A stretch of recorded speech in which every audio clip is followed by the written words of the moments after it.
Hello, listeners. This is Kat. Welcome back to Put Your Hands Up Podfics. This will be the continuation of Swallow the Stars. This will be part 44, chapter 44, entitled Heat Death. From his position strapped to a wooden chair, Izuku watches the minimal movement happening in the bar. Bound as he is, ankles to the chair legs, wrists to the chair arms, torso to the chair back, it's not like he can do anything but watch. Well, he could talk, he supposes, but he's pissed off and he doubts that spitting vitriol at villains is going to get him anything but hurt. Shigaraki sitting on a bar stool, spinning a half-full glass of amber liquid between his fingers. Behind the bar is Kurogiri, meticulously cleaning glass after glass with a white rag. And on the other side of the room, slumped over, sleeping in a booth, is a villain with a reptilian mutation quirk. Aside from Izuku, they are the only three occupants of the bar, and Izuku is starting to wonder why in the hell he's here in the first place. When he'd been pulled aside by Shigaraki at the mall, kidnapping hadn't seemed on the table. Pain, sure. A little flaking away of his throat, why not? But Shigaraki had genuinely just seemed like he wanted to talk, like he'd been at the mall purely to clear his head, and stumbling upon Izuku was just a big happy accident that he wanted to take advantage of. So, what had changed? Probably something Izuku said without thinking. He honestly doesn't remember half of the words that spilled out of his mouth at the time. He'd been preoccupied by death staring him in the face, and the need to keep Shigaraki away from the civilians milling around them, and his friends, a few stores down. If he could hold Shigaraki in conversation, then everything would be fine. He hadn't been able to take off his gloves. The hand on his wrist had taken care of that, but it was fine. Izuku could talk. Except it hadn't been fine. He'd said something. He just wishes he could recall what the fuck had come out of his mouth that had landed him here. Something about stain, he thinks. Something about convictions. The door of the bar opens, and Izuku snaps his gaze in that direction. It's not a perfect view, since he's mostly turned away, but he gets a glimpse of a gray and unwelcome exterior behind the new entrant, before the door shuts once again. Intense and vaguely familiar turquoise eyes pierce Izuku and pin him in place. It's not exactly fear that makes Izuku's breath catch in his throat, but it's close, and Tamahaki squirming and thrashing all throughout his chest isn't helping matters either. With his gloves on, though, it's not like Izuku can tell the god to knock that shit off, not unless he wants to speak out loud at least. And he absolutely does not want to do that, at least the static isn't so loud he can't hear. "What the fuck, Shigaraki?" The newcomer asks, words moving from a half-scarred mouth. He's covered in scars, actually. Most of the skin Izuku can see is dark and unhealthy, and, worst of all, attached to the unblemished parts of skin are staples. They don't even look like medical staples. What the fuck indeed? Shigaraki turned slowly on the bar stool, his eyes roaming over the new person before flicking to Izuku. He grins, too wide, and an intense feeling of discomfort swirls and settles in Izuku's gut. "I didn't think I would need to introduce you to the little cheater, Dobby. You watched the sports festival after all." Dobby hisses and steps further into the bar. His posture is borderline threatening, and Izuku finds himself wondering if there's a power struggle happening right now among the villains. "I know who he is," he snaps, and blue fire flashes quickly over his hands before disappearing again. "I want to know why the fuck he's here." Shigaraki just shrugs, apparently unbothered by the threats and the posturing. "He's just a random quest reward. I'm waiting for Sensei to wake up and tell me his value." A shiver slides down Izuku's spine. He wants to say something, to snap at Shigaraki and demand answers, but his tongue feels heavy and his mouth is dry. And he really isn't wanting to piss the villain off. It's not like he can do anything right now anyway. Even if he could get out of these restraints, he can't. He's already tried. His gloves have been secured to his wrist with duct tape, and the time it would take for him to get that off and free his palm would see him caught again. And if he tried to make a break for it, well, he doesn't know where he is, and Kurogiri has a fucking warp quirk. Izuku isn't stupid, and he knows that he wouldn't get far. He can wait. He hasn't been hurt yet, and he's hoping that trend continues. There's no way his dads aren't looking for him by now. It's been a couple of hours, he thinks, and Nezu has probably been called in as well. It's inevitable that he'll be found. He just has to hold out until he is, which means not making his captors angry. "Shigaraki Tomura," Kurogiri says, setting aside the glass he's been cleaning to look at the pale-haired villain. "The doctor is about to leave. He will be ready soon. Please prepare yourself." Fuck, this isn't going to be good. Izuku has no idea who the hell this sensei is, but if it's someone Shigaraki defers to, then they have to be powerful. "Ah, finally." Shigaraki tips back the rest of the liquid in his glass and hisses out a sigh as he stands from the bar. With a smirk at Dobby, that slides into a sneer when it's turned on Izuku. Shigaraki steps over to the chair Izuku is bound to and crouches down in front of him. It puts Shigaraki at a level below Izuku, but there's nothing he can do to take advantage of the situation. "Now," he says, voice just as raspy as his appearance would suggest, "let's go find out what cheat code you used to kill my Nomu." He makes a motion with his hand over his shoulder, but Izuku isn't really paying attention, too caught in Shigaraki's eyes, too busy wondering if red is going to become a color he loathes as much as magenta, if he'll ever be able to watch his dad use his quirk or look Bakugo in the eyes again after this. And then the floor disappears from under the chair, and Izuku is falling. The chair lands with a crack, and pain shoots up Izuku's legs from his feet hitting the floor. It takes him a moment to think past the static that rushes his ears and the frantic way Amahaki presses against the marks on his palms. But when he finally grits his teeth to assess himself for damage, nothing feels broken. He has had numerous broken bones over the years, most recently a rib just yesterday from the practical exam, and the all-encompassing pain, the way his nerves light him on fire from the inside out, are easy signs to identify. This isn't that. It's just discomfort, and he's had plenty of practice thinking past that in his life. Shigaraki lands much more gracefully, legs bending to absorb the shock of the drop before he rises to his full height again. The room they're in now is darker than the bar, and it takes Izuku's eyes a moment to adjust. There's a soft green flickering glow flittering in from a few meters away, and a couple of glitchy amber overhead lights, but otherwise, there's nothing to illuminate a space that Izuku instinctively knows is massive and hollow. It's something in the way the little noises like Izuku's breaths and the shifting of Shigaraki's clothes move through the air. Something in the way those things should be louder, but instead are swallowed completely by endless open air and the crackling of the overhead lights. "Tomura," a new voice, honey-smooth and pleasant, fills the air. "You didn't tell me you were bringing a guest to see me today." Shigaraki grumbles under his breath and scuffs his shoe on the ground. Izuku has always thought the villain to resemble a child, but right now that image solidifies in his mind. Any cruelty that usually hoists him up as an adult, any morally wrong choices he's made that label him as mature, have completely disappeared in front of this disembodied voice. The villain in front of Izuku right now is just a petulant child, making faces in front of their parent, and it churns something deeply uncomfortable and wrong in Izuku's chest. "He's not a guest," Shigaraki says, stressing the word with distaste. "He's the fucking cheater who killed my Nomu and ruined my plans to kill All Might." The person that Izuku can't see yet chuckles lowly, and it slips like ice down Izuku's spine. They're dangerous, whoever they are. And now more than ever, Izuku wants to get the fuck out of here and go home. "Yes, I know who he is." Shit, fuck, Izuku didn't like that one bit. "Why don't you bring Aizawa-kun over here so I can see him properly, Tomura?" Izuku's stomach sours, and Amahaki rages against his ribs, pushing and pounding until Izuku is sure that the bones will crack, that the god will burst from his chest like a horror movie made into tangible reality.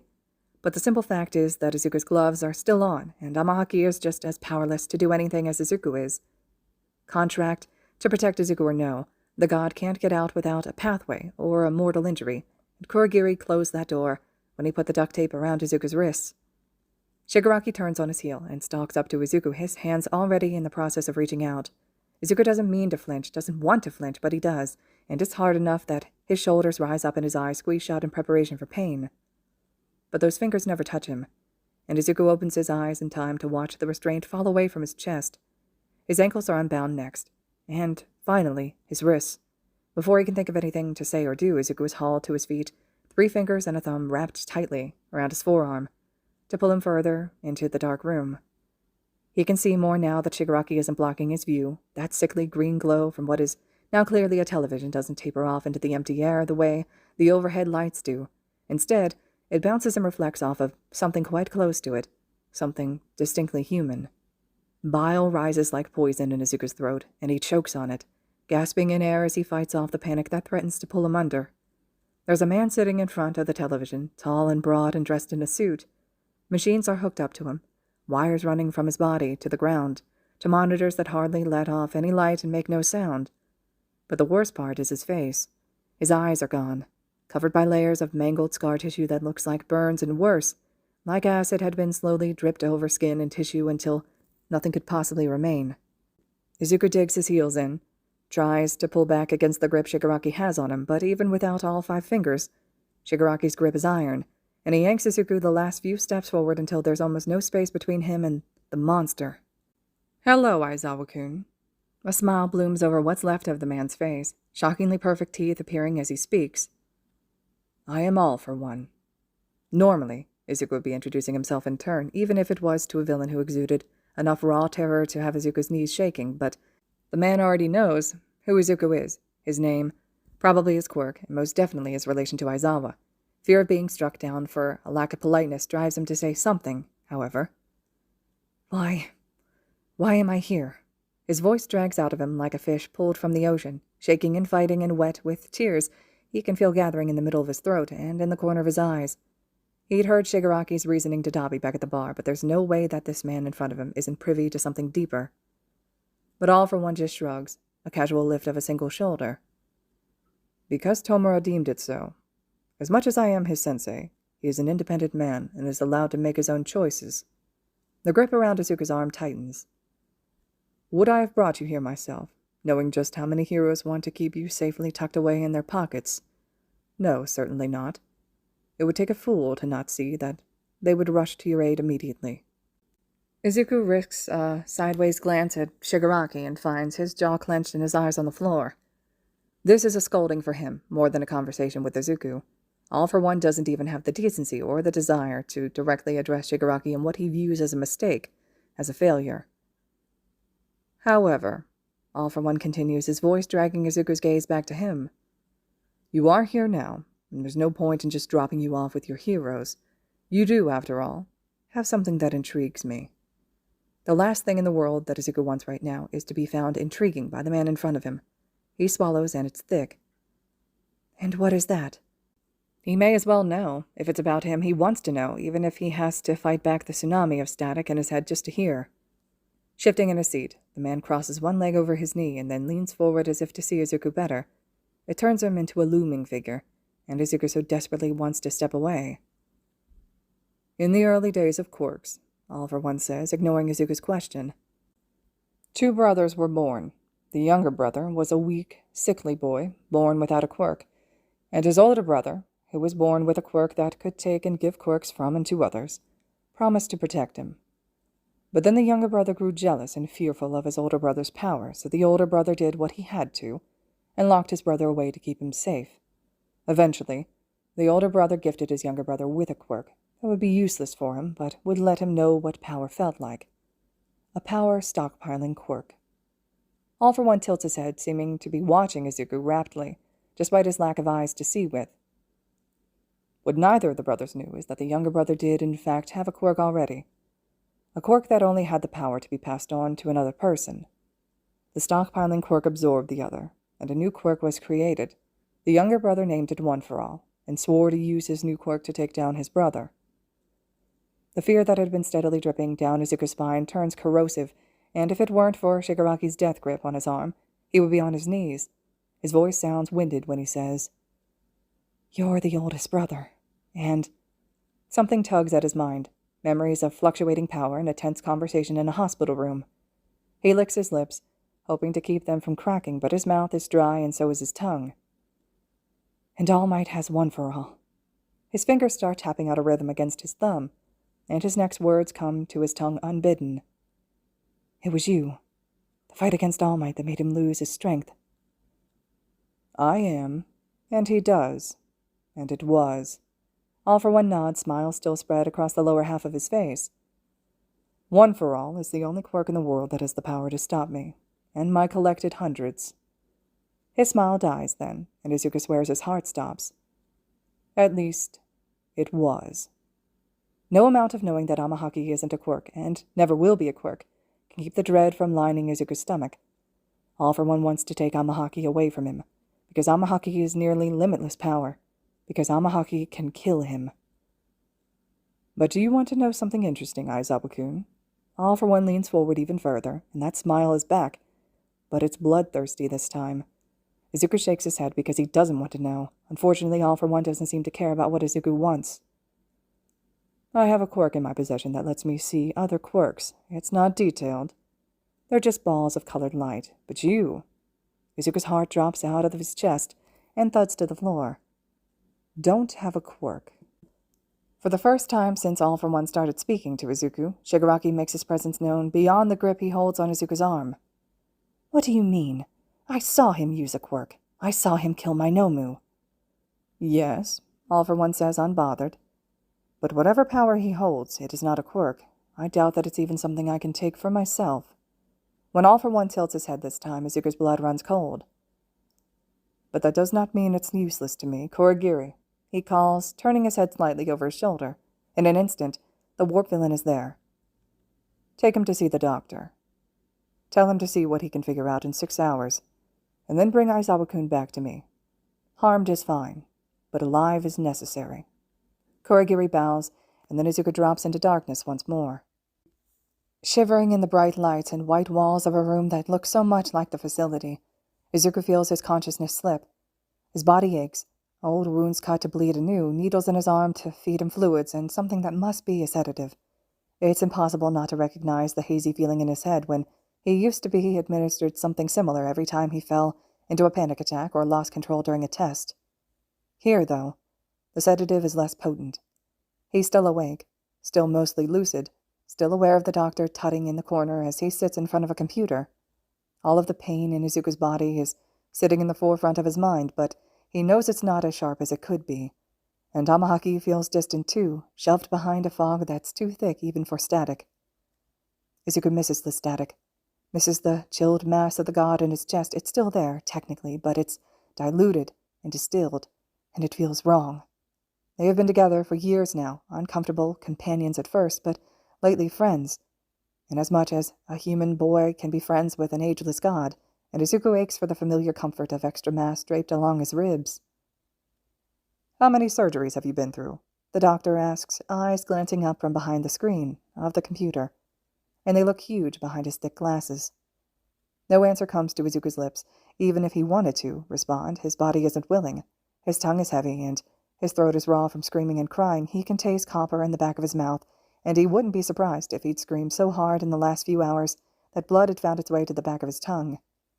The doctor doesn't seem to mind his silence, taking it in stride as he types on his computer. This has been a pattern for however long Izuku has been here in this room. Pain comes first. Then the doctor retreats to his computer, types away for an indeterminate amount of time, and then returns. Izuku's lost count of the number of times they've gone through the cycle. He doesn't think the number is greater than 10, but the sedatives have made it impossible to maintain any long-form thoughts. His body aches. From my calculations, the doctor says, drawing Izuku's attention back to him. Based on the varying thickness of the scar tissue around your body, you've undergone between 20 and 25 surgeries. Most of them only left a single scar, so I doubt that you were on the table long in any of those instances. The sound of the desk chair scraping against the back tile floor makes Izuku wince. He doesn't like the way it grates his ears and interrupts the steady rhythmic dripping of his blood off the table to the floor. But nothing seems to have been taken from you. The doctor is leaning over him now, foul breath spilling across Izuku's cheeks.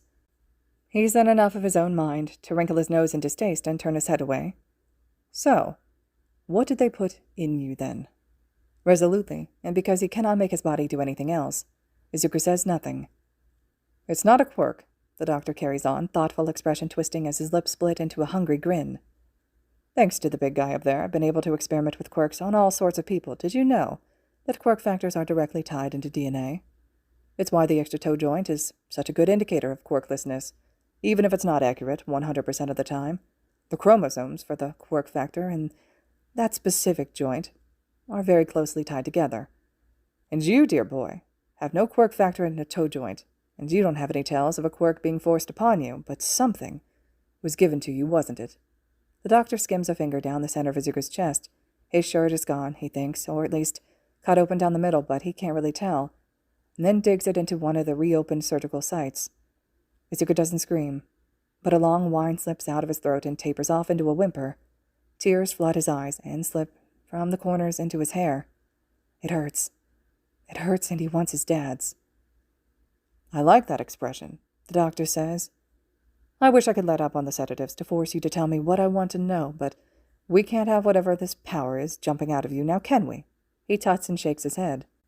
I'll just have to figure it out for myself.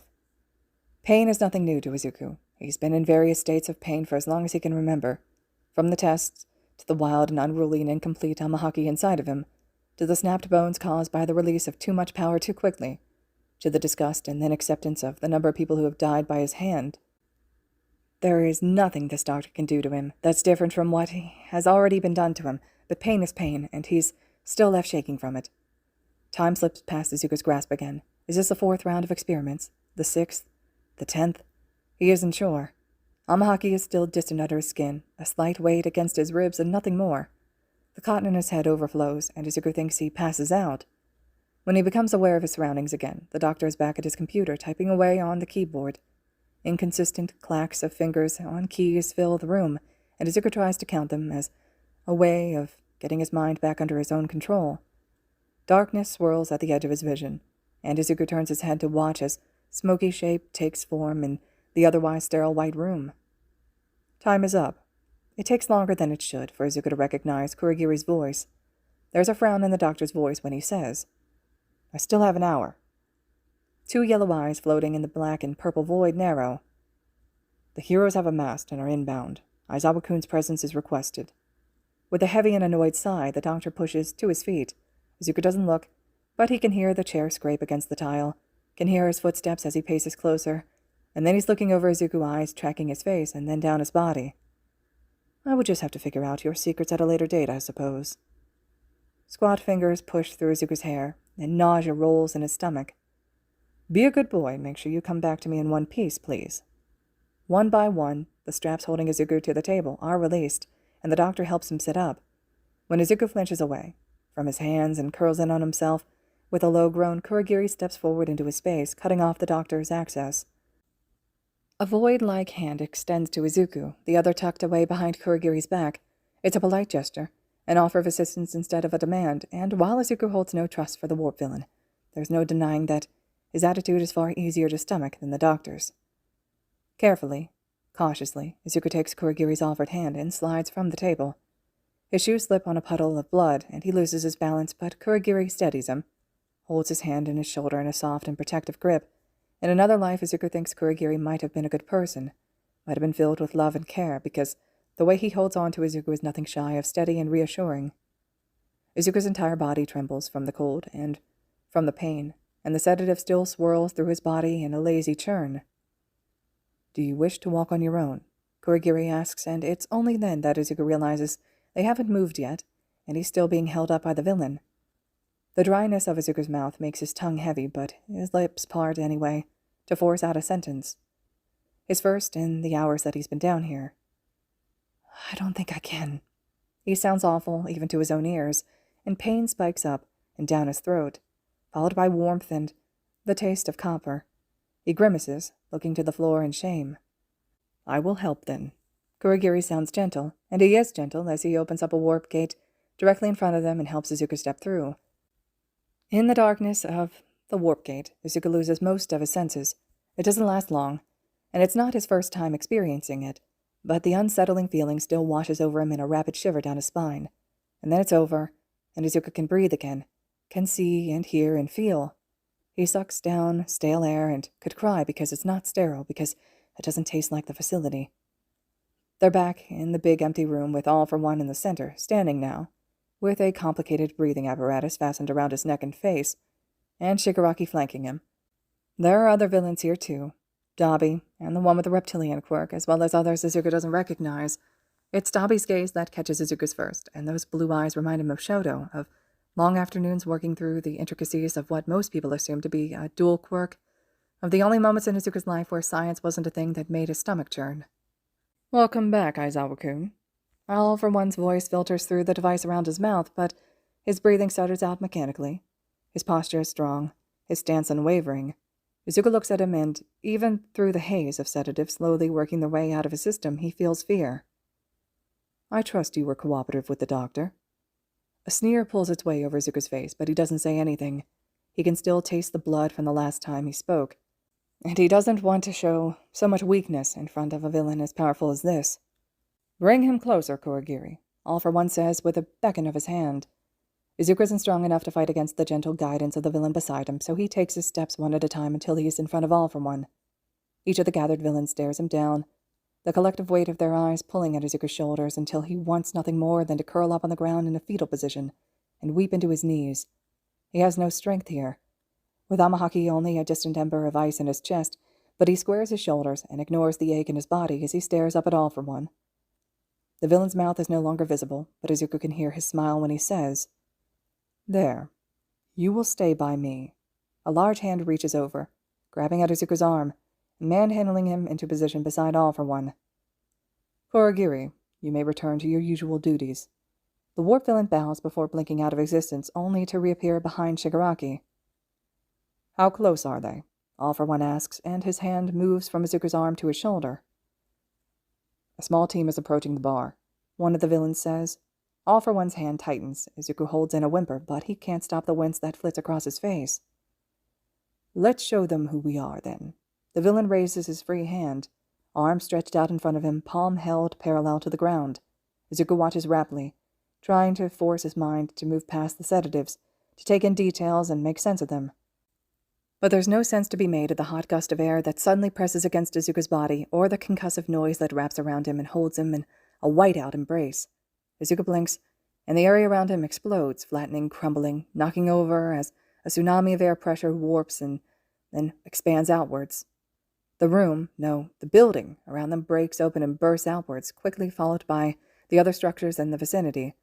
The only thing that keeps Izuku in place and on his feet is the hand firmly pressing his shoulder down, the fingers digging bruises into his flesh. When it's over, all hearing is gone from Izuku's left ear, and his right ear is ringing. He works his jaw open, and something pops. Sound floods into him through a soft haze, but it doesn't take long to realize that All for One is chuckling. Takes a little longer for the static to swing into Izuku's mind, pushing against the sedative, still working to keep him numb, but it's there. Amahaki is fighting its way back to him. Slowly, carefully, Izuku starts picking at the duct tape, circling his wrist under the amber glow of distant street lights and the soft illumination of a half-waning moon. "You all know your roles," All for One says, his arm falling back to his side, his hand loosening just slightly on Izuku's shoulder. "Go deal with them. All Might will find me." Izuku's head swivels to watch the cluster of villains break off, prowling toward the edges of the destruction caused by All for One. In the distance, Izuku thinks he sees movement, heroes coming to help, or maybe civilians stumbling out of houses.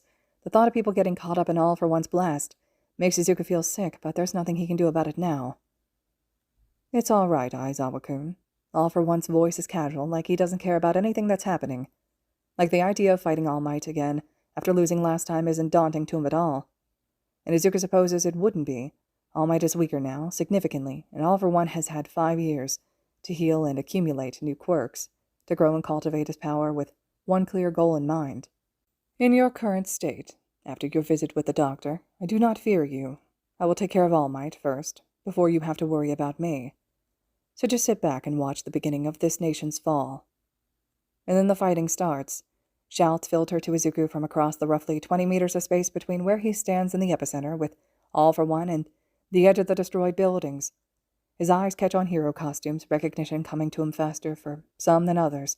Best Jeanist, Mount Lady, Gang Orca. Izuku's pretty sure he catches a flash of Hawks' signature red feathers in the sky as well, and away from the main conflict is a flash of yellow and a blur of gray. And even though Izuku can't see them properly, he knows that his dads have arrived here too. "Ah," All for One says, and Izuku looks up at him and watches as his face lifts to the sky. "There he is." Izuku rips the tape off of his right wrist moments before a shout of "smash" reaches his ears. Wind buffets around them, and the sound of impact cuts through what remains of cotton in his ears. Izuku blinks, and an arm wraps around his waist, and then he's out of the epicenter, staring at All Might's retreating form. "Izuku!" A hand pulls him around by the shoulder, and that's his dad. That's Aizawa, standing in front of him and coated with dust and concern. "Fuck, come on, let's get you out of here." Aizawa's arm slips around Izuku's shoulders and begins to guide him from the chaos of the battle around them. But Izuku digs in his heels, twisting around to see just what he's been rescued from. All Might stands in a field of rubble that used to be warehouses and apartment complexes, wood and metal and stone and livelihoods, facing down an inherited nemesis overflowing with quirks and power. It's been 5 years since their last fight, 5 years since All Might took a blow devastating enough to make him begin his search for a new person to carry on his legacy. 5 years since All Might's health became questionable, while All for One took the time to heal and become stronger. No, Izuku knows how this fight is going to end, and he doesn't like it. All Might can't die yet. Can't face this enemy right now. The world, the society built around heroes, isn't ready to move forward into a future without their pillar. Things need to change. Choices need to be made. But it would be better served as a process of the number one hero slowly moving into retirement. If All Might is killed tonight, Izuku knows that the world will descend into chaos. He turns away from the building battle and faces Aizawa, who was paler than normal, eyes wide with worry and fear. The lower half of his face is hidden by his capture weapon, but Izuku can see the frown clear enough in the lines of his forehead. Their eyes meet, and time slows. Over Aizawa's shoulder, Hizashi faces away from them, eyes open for attacks, always ready to have Aizawa's back in a fight. They're partners, and they're good for each other. Izuku only wishes the world could have been kinder to them, that they could have found the same happiness in each other that Izuku finds in Itoshi. In his periphery, Izuku tracks the side scuffles still happening, the villains fighting against the heroes, and the heroes starting to win as reinforcements arrive. Endeavor's bright flames are easy to identify, and Izuku is surprised by his presence until he realizes that this would be good media coverage. There's probably a lot of pressure to get Izuku, a kidnapped student, a child in danger, back to safety. Izuku takes off his right glove, then quickly rips off the duct tape on his left wrist and removes that glove as well. Even swimming in what remains of the sedative, Amahaki responds to the open-air pressure against his marks. The god is right under his skin in an instant, pins and needles working up his arms as static screams loud in his ears, drowning out almost everything else. The marks on Izuku's palms flare with a cold power, grow and wind their way up his arms and over his shoulders to carry that ice higher, further, promising and threatening to burn him alive. As always, Amahaki knows what Izuku is thinking. This will be too far. You will die. That's fine. It's worth it. What are you doing? Aizawa asks, grip tightening around Izuku's shoulders. Izuku, we need to leave. Dad. Izuku chokes on the word, forcing his raspy throat to work out the syllables he needs to say. There's new strength, cold strength, in his arms as he takes Aizawa's hand from his shoulder and steps out of his grasp. With a delicate grip, he pushes his glove into his dad's palm and curls long, callous fingers around the black and teal fabric. He can see the uncertainty in Aizawa's eyes, the confusion about Izuku's actions, and he presses on. I love you. So much. Please tell Itoshi I love him too. And thank you. For everything. He smiles, and it doesn't feel forced or fake. He's happy to have spent so much time with Aizawa, even though he's sad that it's all over now. You made everything worth it. Everything, everything, everything. Understanding clicks into place behind Aizawa's eyes, a moment too late. Izuku. Power flares through Izuku's arms and rushes down his palms. With a flick of his fingers, a trail of black holes appears behind both Aizawa and Hizashi, dragging them both far away from Izuku, too far to do anything. Aizawa tries to throw his capture weapon, tries to scream for Izuku to stop, to stay. Don't do this, Izuku, please!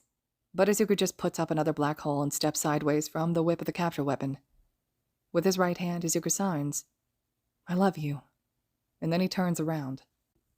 He fortifies himself with Amahaki as he walks, darkness building around his limbs, mass spreading all throughout his body until his shoes sink through the rubble with every step. Concrete and steel and rebar crushed to nothing beneath his heels as he makes his way into the epicenter, back toward the eyeless face of death. All Might, Izuku calls, just loud enough to be heard over the wind that whips his hair down into his eyes, then up and away just as quickly. It takes him a moment to recognize that the wind is coming from him, the same as it had in Hosu when realities were flashing past Izuku like a film reel.